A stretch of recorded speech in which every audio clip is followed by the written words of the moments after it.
Movie की शुरुआत होती है ट्रेन गार्ड जो ग्रिफिन को दिखाते हुए, जो अपनी शिफ्ट खत्म करके घर जाने वाला था। अब कुछ दिन पहले ही जो ने सुपरवाइजर पोस्ट के लिए अपील किया था, लेकिन उसको ऑफिशियल चिट्ठी से पता चलता है कि उसके प्रमोशन को रद्द कर दिया गया है और वही पोस्ट किसी और को दे दी गई है। अब इससे जो का मूड काफी ऑफ हो जाता है और तभी वहाँ नया सुपरवाइजर उसको टॉन्ट मारने आ जाता है और उसको फोर्स करता है एक ओवरनाइट पैसेंजर ट्रेन पर और एक शिफ्ट करने के लिए, क्योंकि उस ट्रेन के रेगुलर गार्ड की तबीयत खराब हो जाती है। अब जो को बिल्कुल मन तो नहीं होता है डबल शिफ्ट करने का, लेकिन उसकी क्रश एलन को वहाँ देखकर वो राजी हो जाता है। अब वो ट्रेन वाटरलू स्टेशन से आधी रात को रवाना होती है। ट्रेन गार्ड जो, train driver Tony, tea trolley girl Alan और कुछ पैसेंजर्स के साथ। अब उस रात काफी तेज बारिश हो रही थी और रात भी पूर्णमासी की थी, मतलब फुल मून नाइट थी।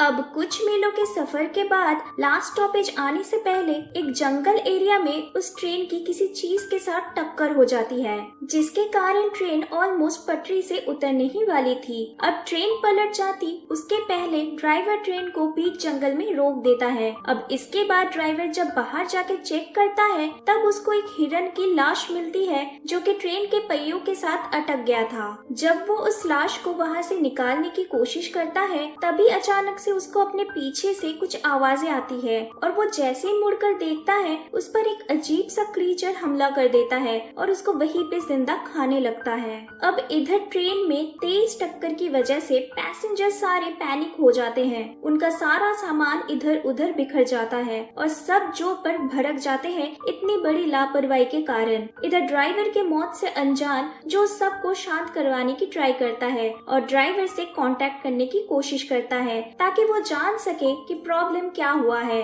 और ट्रेन चल क्यों नहीं रही है। लेकिन ड्राइवर के तरफ से कोई रिस्पांस नहीं मिलने पर वो सीधा ड्राइवर के केबिन में चला जाता है जहाँ ड्राइवर उसको कहीं नहीं मिलता। अब वो इमरजेंसी टीम को कॉल लगाता है और उनको मदद के लिए बुलाता है, लेकिन वहाँ से बताया जाता है कि तेज आंधी के कारण रेलवे ट्रैक्स पर पेड़ गिरने की वजह से उनको वहाँ आने में 4 घंटे लग जाएंगे। अब इधर सब कुछ जानने के बाद वो पैसेंजर्स और भी ज्यादा गुस्सा हो जाते हैं और वो लोग जो को ट्रेन का दरवाजा खोल देने के लिए फोर्स करने लगते हैं ताकि वो लोग चल के एटलीस्ट नजदीकी रेलवे स्टेशन तक पहुंच पाए और फिर अपने अपने घर जा सके। हालत देखते हुए जो को ना चाहते हुए भी मजबूरन दरवाजा खोलना पड़ता है और फिर केट, एड्रियन, मैथ्यू, बिली, नीना, जेड और उनकी वाइफ जेनी सारे लोग ट्रेन से उतरकर पटरियों को फॉलो करते हुए आगे चलना शुरू करते हैं। अब थोड़ी दूर जाते ही जो और एलन को जंगल में ड्राइवर की आधी खाई हुई बॉडी मिलती है। दोनों डर के सबको वापस ट्रेन पर जल्दी से जल्दी जाने के लिए कहते हैं और तभी जंगल में से भेड़ियों की आवाज भी आने लगती है। अब सब वापस ट्रेन में चढ़ते टाइम जेड और उनकी वाइफ पीछे रह जाते हैं और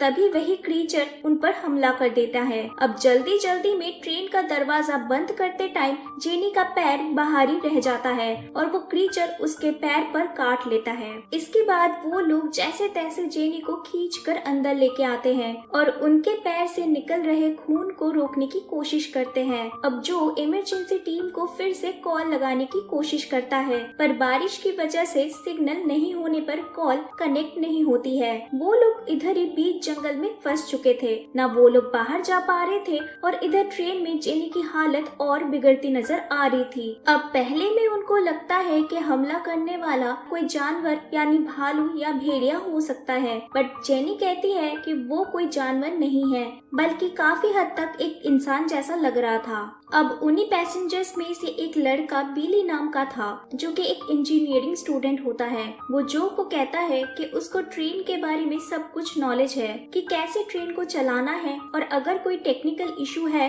तो कैसे उसको ठीक करना है। वो बताता है कि टक्कर लगने की वजह से ट्रेन में कहीं से फ्यूल लीक हो रही है और ट्रेन को मूव करने के लिए वो पैच ठीक करना जरूरी है, अदरवाइज ट्रेन नहीं चल पाएगी।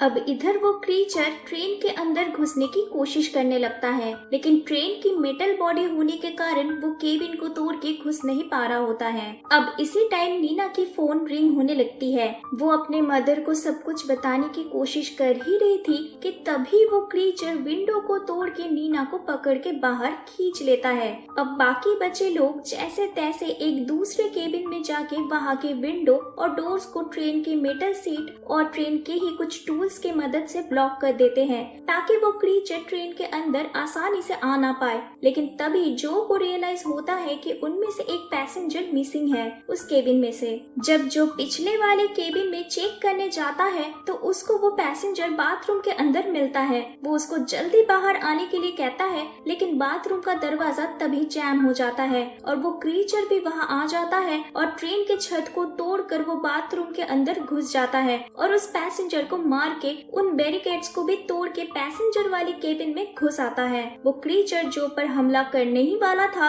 लेकिन सब लोग जैसे तैसे मैनेज करके एक साथ मिलके उस क्रीचर को मार डालते हैं। अब इसी दौरान मैथ्यू इस क्रीचर को पहचान लेता है। वो बताता है कि ये एक इंसान और एक भेड़िए के बीच का कोई हाइब्रिड जीव है। उनको उस वेयरवुल्फ के हाथ से एक रिंग भी मिलती है, जिससे एड्रियन बताता है कि ये वेयरवुल्फ पहले उन्हीं के जैसे इंसान था, फिर बाद में किसी और एक वेयरवुल्फ के काटने से वो इंसान भी वेयरवुल्फ में बदल गया है। अब इधर मूवी में इन वेयरवुल्फ्स के ओरिजिन को लेके कुछ नहीं बताया गया है, लेकिन जेक तब एक कहानी सुनाता है थ्रॉन्टन फॉरेस्ट रेल क्रैश के बारे में, जो कि 1963 में हुई थी, सेम इसी जगह पर। वो ट्रेन भी रेलवे ट्रैक से बाहर आ गया था और फिर जब इमरजेंसी सर्विस रेस्क्यू के लिए आती है तब उनको पैसेंजर्स की आधी खाई हुई लाशें मिलती है। इवन कुछ लोगों की तो बॉडी तक नहीं मिली थी। और 1963 हादसे की इन्वेस्टिगेशन में भी कुछ सामने नहीं आया कि ये सब किसने किया और कैसे हुआ। और जेड के मुताबिक उस हादसे के बाद सेम ऐसा सिचुएशन फिर से आज उन्हीं के साथ हुआ है। अब इसी दौरान एड्रियन को याद आता है कि जेनी को भी वेयरवुल्फ ने काटा था, तो जेनी वेयरवुल्फ में कम्प्लीटली बदल जाए इसके पहले एड्रियन उसको मारने की कोशिश करने जाता है, लेकिन जेनी का हस्बैंड जेड और बाकी लोग उसको मारने नहीं देते हैं और एड्रियन के हाथ पैर बांध के उसको बिठा दिया जाता है। अब मरने से पहले वो वेयरवुल्फ अपने पैक के बाकी साथियों को अलर्ट कर देता है, लेकिन इस बात से अनजान जो और बिली एक प्लान बनाते हैं ताकि वो लोग ट्रेन को रिपेयर करने के बाद सेफली ड्राइव करके आगे ले जा सके स्टेशन तक। प्लान के मुताबिक बिली बाहर जाके फ्यूल लाइन को रिपेयर करेगा, मैथ्यू उसको गार्ड करेगा और इधर ड्राइवर केबिन में जो और एलन फ्यूल लीक के बंद होते ही ट्रेन को स्टार्ट करेंगे। अब फ्यूल लाइन ठीक करने के टाइम मैथ्यू को किसी लड़की की हेल्प बोलने की आवाज सुनाई देती है और इसीलिए वो देखने अंदर जंगल में चला जाता है, जहाँ उसको पेड़ पर नीना की बॉडी दिखाई देती है जिसको वेयरवुल्फ्स खा रहे थे। अब मैथ्यू जब वहाँ से भागने की कोशिश करता है तो सारे वेयरवुल्फ्स उसको घेर लेते हैं और उसको वहीं मार डालते हैं। अब इधर फ्यूल पाइप ठीक होने के बाद ट्रेन मूव होना स्टार्ट करता है,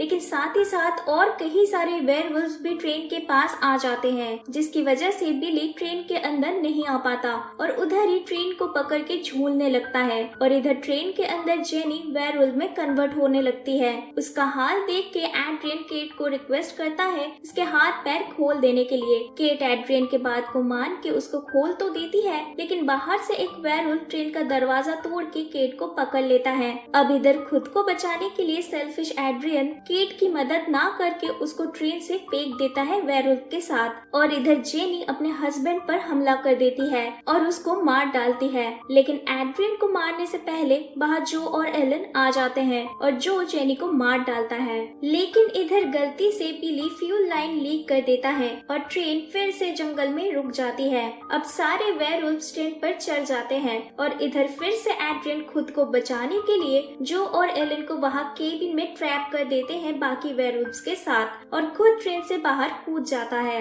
इधर ट्रेन रुक जाने पर बिली ट्रेन के अंदर आता है और उन दोनों को बचाने की कोशिश करता है एंड वेयरवुल्फ्स पर आग लगा देता है। अब यही चलते जो और एलन किसी तरह ट्रेन के दरवाजे को खोल देते हैं और बाहर चले जाते हैं। है, लेकिन बिली को वेयरवुल्व्स पकड़ लेते हैं और वो वहीं पे मारा जाता है। अब जो और एलन जंगल के रास्ते भागने लगते हैं, लेकिन जो को समझ आ जाता है कि वेयरवुल्व्स उनको बहुत जल्दी पकड़ लेंगे, क्योंकि वो लोग एक इंसान के मुताबिक कहीं ज्यादा तेज है। इसलिए वो एलन की सेफ्टी के लिए उसको आगे भेज देता है और खुद रुक जाता है ताकि वो वेयरवुल्व्स के ध्यान भटका सके। अब इधर थोड़ी देर में वेयरवुल्व्स जो को पकड़ लेते हैं, जो उनके साथ लड़ने की कोशिश तो करता है, लेकिन उनमें से एक वेयरवुल्फ उसको काट लेता है। अब लास्ट सीन में एलन को दिखाया जाता है जो सक्सेसफुली स्टेशन तक पहुंच चुकी होती है, और इधर जंगल में एड्रियन को दिखाया जाता है जो कि भटक चुका था। अब थोड़ी आगे जाते ही उसको जो दिखता है जो ऑलरेडी एक वेयरवुल्फ में बदल चुका होता है।